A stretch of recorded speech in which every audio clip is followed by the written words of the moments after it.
Oh my gosh, where is Kassidie? Oh, we're so late and there's all these people here waiting for the presentation to start. Oh, I hope she gets here soon.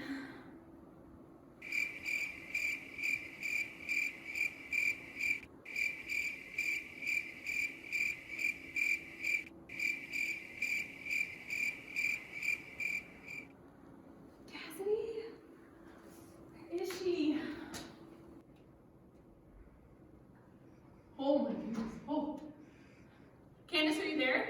Yeah. I'm so sorry I'm late, but this is just so cool. Like, you should see. Look at, oh my goodness. Oh. I don't even know where I am. Hello everyone, my name is Candice. And I'm Kassidie. And we're here today to bring you a presentation about the ethics of virtual reality in journalism. Technically, we're not really supposed to be at school right now, but You know, we figured we'd risk our lives to be here today because we love you all 9 of you, so deeply. and we know you're very, very curious about the ethics of virtual reality and journalism. Thanks for being here. All right. So starting off with a little bit of history. So the ideas of virtual reality date back to way to the beginning of practical photography. So the time that kind of cameras came out and were first a big thing. So way back in the 1800s. From there, as photography kind of built on and got the technology advanced and whatnot, we can fast forward to some of the milestone technologies when it comes to virtual reality. So the Sensorama was built back in 1956 by a cinematographer by the name of Morton Heigl. So this was pretty much like an old-fashioned like arcade style of cabinet where like people were able to sit in a chair, kind of if you were to think about like a photo booth and how people like get into the photo booth nowadays. So that was kind of the first like type of virtual reality, and that was used to simulate all types of senses. Fast forward a few more years to where the telesphere mask was released. So that was in 1960, and again built by Heigl. So this was kind of the first idea of what virtual reality is known to today. So it was a head-mounted mask that was able to display video, so the users were able to kind of experience video and photos from this gear that was mounted onto their head. So then in the 1980s, this was kind of when virtual reality kind of went off, I guess. Jaron Lanier was the founder of VPL Research. So he began to develop gear kind of going off of what the telesphere mask was. So this included goggles and gloves needed to kind of dive right into that virtual reality experience. Then it was NASA in 1989, and they designed a VR simulator, and this helped to train their astronauts. So astronauts were able to experience kind of what it was like to be up in the space station and get a full level of training prior to going up into space. So at the time, it was available for public to access, but we were still kind of far away back in the 1990s from it being able to be offered into individual households. So as technology kind of advanced, things have gotten cheaper and more accessible to all. And then this is kind of when journalists started to kind of say like, hey, I think we can incorporate this into our storytelling. So this takes us to 2015, and the New York Times delivered readers with a virtual reality headset. So this was combined with a downloaded app from all smartphones, both iPhone and Android. And this was able to take viewers on an 360-degree immersive tour, kind of an 11-minute video called The Displaced. And so the stories, it was the stories of 3 children from Lebanon, Ukraine, and South Sudan, and this was kind of what they experienced in their homes that were being torn apart by war. Awesome, Cass. So now getting into some of the ethics of using virtual reality in journalism. So one of the big, there's a lot of psychological issues that could be involved, some being studied, some yet to be studied. One common theory in psychology is called source monitoring error. So source monitoring is our ability to remember whether we lived an experience or if we adapted it as our own from a story someone told us. We already do this with other forms of media. For example, have you ever thought that you read something somewhere and then looked back and it's not really where you thought, or you're not really able to find it? The same thing is very possible and likely will happen with virtual reality, and we're not quite sure what the effects of that might be yet. So virtual reality is also successfully being used as exposure therapy for phobias. So exposure therapy is pretty much what it sounds like. Someone's afraid of spiders, you slowly expose them to spiders until they're not scared of them anymore.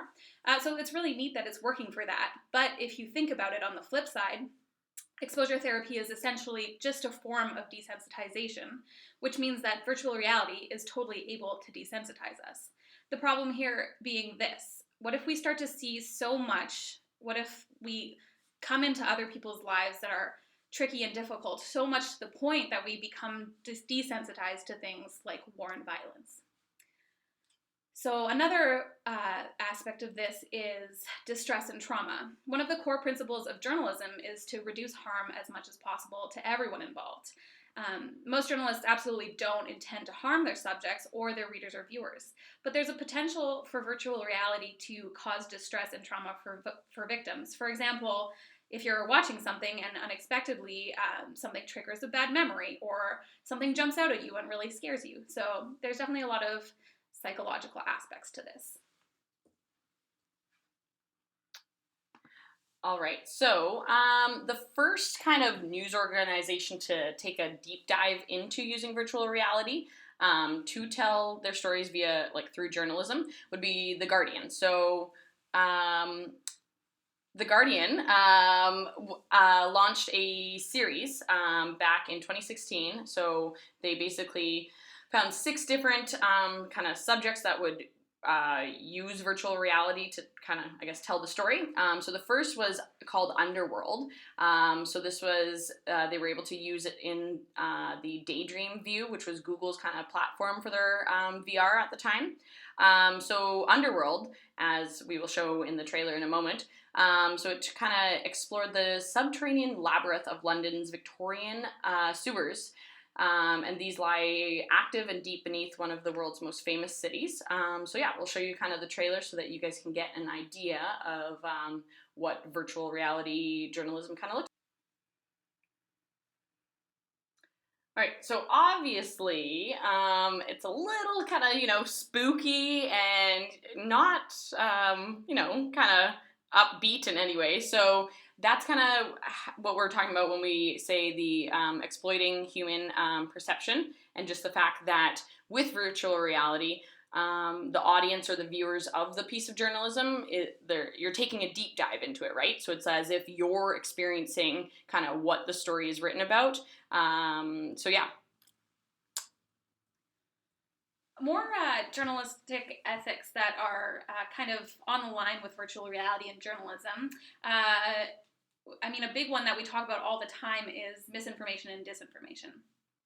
So, obviously, with any kind of technology, it's possible to insert and take out information. So we need to be asking ourselves all the time, what's my job? Is my job to hurt someone, or is it to inform someone? Obviously, we never want to hurt someone, but we do want to show people what others are going through. So sometimes it's just a little bit in the middle. We do our very best to not alter things. We want to observe. We don't want to change the story. But in the case of virtual reality, is a little bit of altering too much. For example, when shooting in 360-degree VR, journalists and their gear will be somewhere in the shot. Is it okay to edit them out?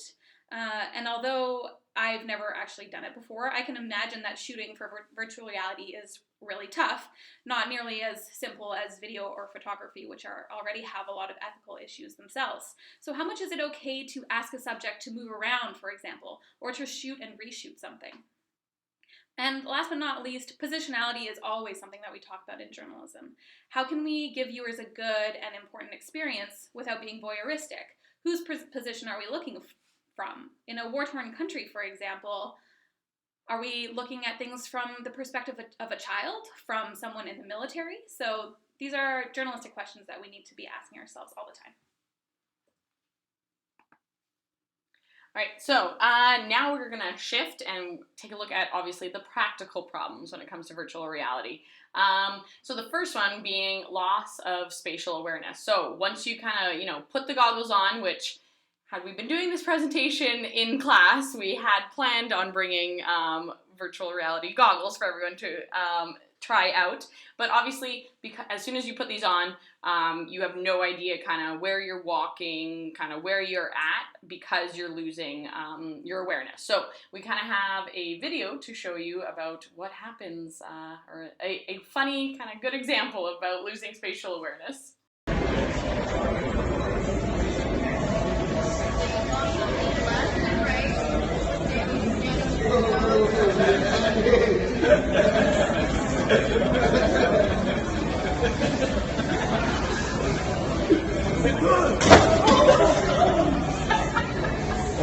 It gets me every time.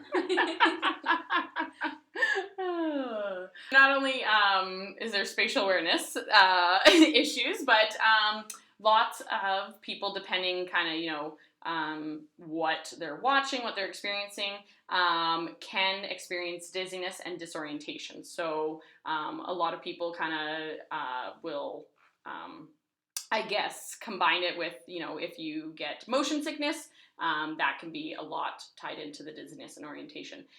People have also reported having seizures and experiencing nausea from kind of jumping into the virtual reality world. I know that I even sometimes get nauseous when I'm watching people play video games, so I can imagine that being on a roller coaster in virtual reality would make me really sick.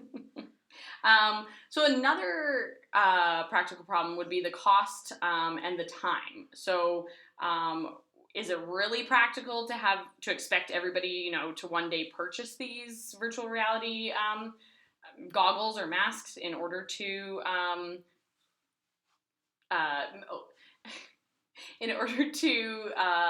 take in the news, if we're looking at it obviously from a journalistic standpoint, and obviously the cost to make these, right? It's not cheap technology in any way. A lot of the goggles or the headsets have gloves associated with it, so yeah, there is a lot of cost, and then the time.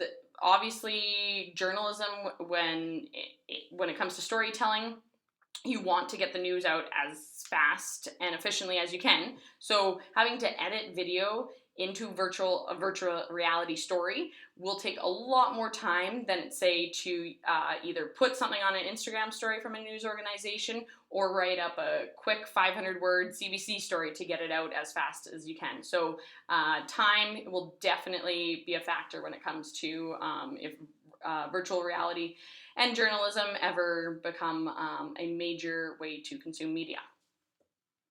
But it's not all bad.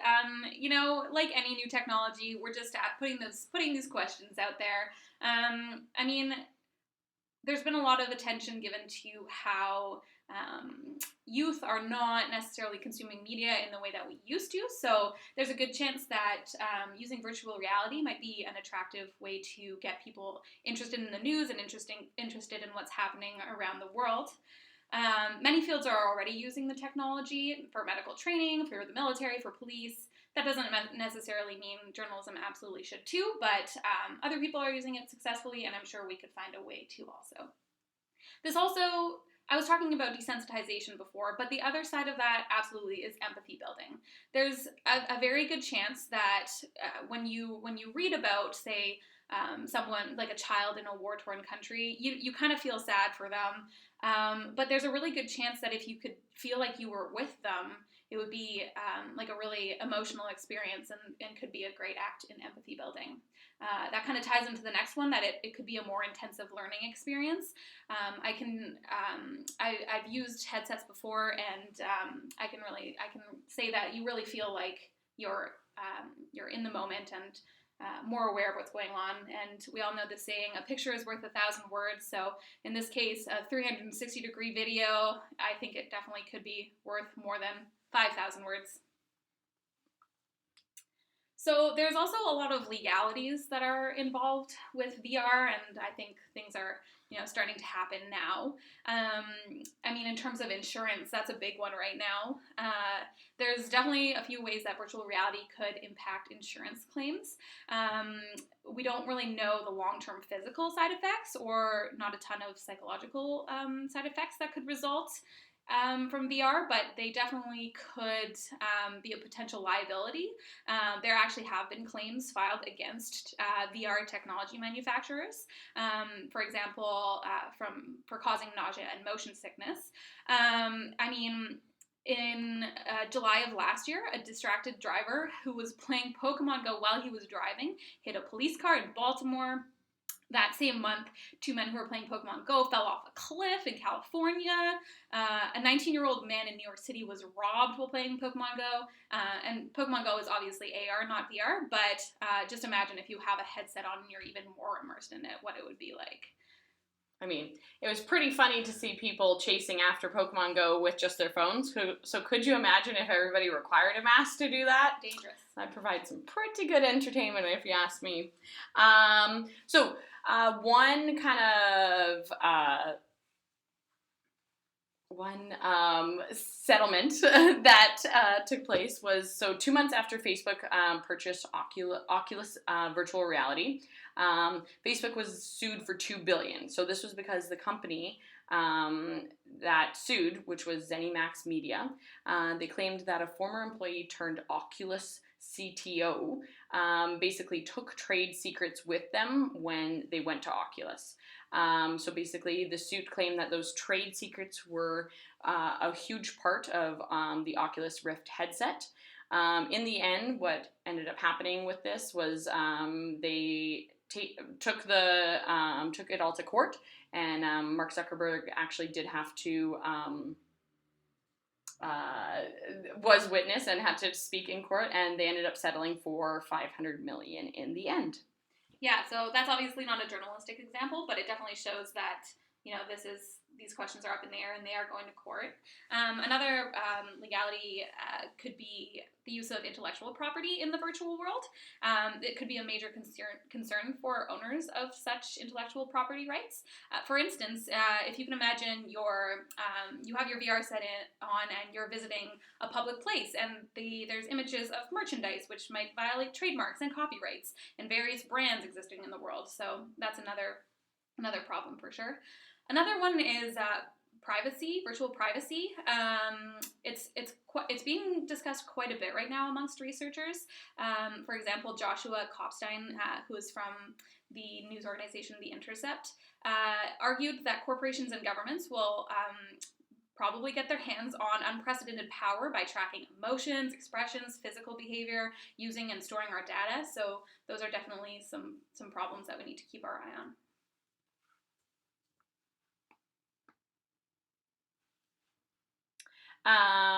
All right, so we figured somewhere in the middle is kind of where we thought we could finish off with our presentation. So in 2016, there was a study conducted by the Department of Communication at Stanford University, and they kind of asked the questions like, why use virtual reality in storytelling, and kind of in what situations does it add to a journalistic narrative? So after their study was conducted, they kind of determined that it's not as often as we might think. So, and the conclusion that they came to was that at the moment, so that was back in 2016, VR added value to the story in only specific cases, and then only a supplement to a traditional reporting style. So kind of where it sits right now is that had VR kind of taken on more of a role in a journalistic aspect, then perhaps more organizations would have caught on with using virtual reality rather than just larger organizations such as The Guardian and New York Times.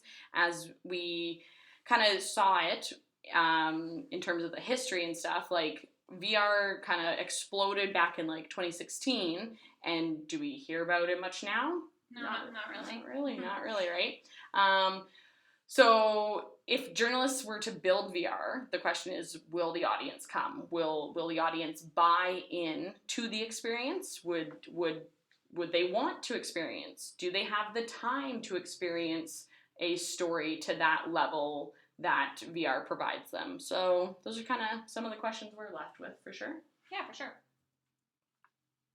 All right, so now we have some discussion questions for you guys. So the first one is, how do you think that journalists could use virtual reality in an ethical way? Yes, Kassidie. So I think journalists could definitely use VR in an ethical way, starting by editorial discussions kind of in the newsroom once they've gathered all the requirements in order to produce the VR. And then honestly, I think at the end of the day, it's ultimately the journalists have to think about how to minimize harm. So making sure that they're not changing anything prior to releasing the virtual reality piece. So yeah. All right, so another question we have. What level of modification of VR stories would you be comfortable with as a viewer? Candice, would you like to participate today? Yes. I guess like not a lot of modification.